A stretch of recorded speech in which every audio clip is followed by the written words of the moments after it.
Hello guys, എല്ലായിടത്തും ചൂട് തുടങ്ങിയെന്നറിയാം. തൃശ്ശൂർ നല്ല ചൂടാണ് കേട്ടോ. ഉച്ചയ്ക്കൊക്കെ ഉണ്ടല്ലോ, നമ്മൾ ടെറസിൻ്റെ മേലിലോട്ടോ റോഡിലോട്ടൊക്കെ ഇറങ്ങുമ്പോഴത്തേക്ക് ഒരു മുട്ട പൊരിക്കാനുള്ള പാത്രമൊക്കെ ആയിട്ട് മുട്ട ഇട്ടിട്ട് പോയി കഴിഞ്ഞിട്ടുണ്ട് പൊരിച്ചെടുക്കാം. അമ്മാതിരി ചൂടായി.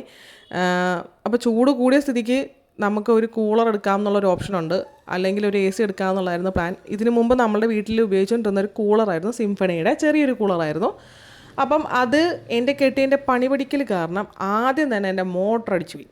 പിന്നെ ഞങ്ങളത് വർക്ക് ചെയ്യിപ്പിച്ചുകൊണ്ടിരുന്നത് കാറ്റ് ഫാൻ മാത്രം ഇട്ടിട്ടായിരുന്നു.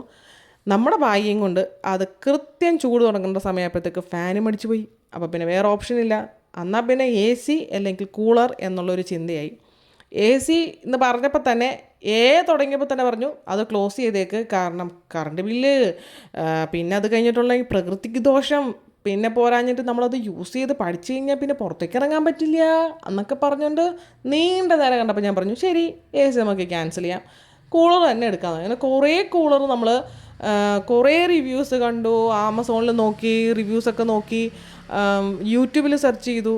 അങ്ങനെ അവത്തിൽ കണ്ടതാണ് ക്രോംപ്ടണിൻ്റെ 64 ലിറ്ററിൻ്റെ കൂളർ. ആമസോണിൽ നിന്നാണ് ഞാൻ പർച്ചേസ് ചെയ്തത്. 2-ാം തീയതി പർച്ചേസ് ചെയ്തു. പക്ഷേ നമുക്ക് 3 ദിവസം കൊണ്ട് തന്നെ ഡെലിവറി ചെയ്തു. നമുക്ക് ഫ്രൈഡേ കിട്ടുമെന്നാണ് പറഞ്ഞത്, പക്ഷേ അതിന് മുമ്പ് തന്നെ കിട്ടി കേട്ടോ നമുക്ക്. അങ്ങനെ ഡെലിവറിയൊക്കെ കിട്ടിക്കഴിഞ്ഞപ്പോഴത്തേക്ക് ഞാനും പപ്പയും കൂടി എങ്ങനെയൊക്കെയോ ചുമന്ന് മേളിൽ കയറ്റി. പക്ഷേ അൺബോക്സ് ചെയ്യുന്ന സമയത്ത് ആരും ഉണ്ടായിരുന്നില്ല. പാവം എൻ്റെ ബേബി മാത്രമേ ഉണ്ടായിരുന്നുള്ളൂ. ഈ തുമ്പിയെക്കൊണ്ട് കല്ലെടുപ്പിക്കുക എന്നൊക്കെ പറയുന്നില്ലേ, അവനെക്കൊണ്ട് പറ്റുന്ന കണക്ക് അവൻ എന്നെ ഹെൽപ്പ് ചെയ്തിട്ടുണ്ട്.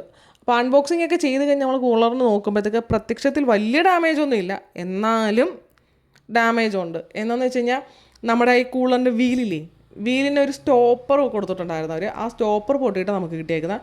പക്ഷേ ഇതിന് റിട്ടേൺ കൊടുത്തു കഴിഞ്ഞാൽ ഇനി എത്ര ദിവസം കഴിഞ്ഞിട്ടാണ് വരുന്നതെന്ന് അറിയാത്തത് കൊണ്ട് ഞാനത് റിട്ടേൺ ചെയ്യാൻ പോകുന്നില്ല. ഉള്ളതൊക്കെ കൊണ്ട് അങ്ങ് അഡ്ജസ്റ്റ് ചെയ്യാമെന്ന് വെച്ചു. സ്റ്റോപ്പറല്ലേ, പോട്ടെ, കുഴപ്പമില്ല. അപ്പോൾ ഇതിൻ്റെ ഡീറ്റെയിൽ വീഡിയോ നാളെ തന്നെ അപ്ലോഡ് ചെയ്യാം കേട്ടോ.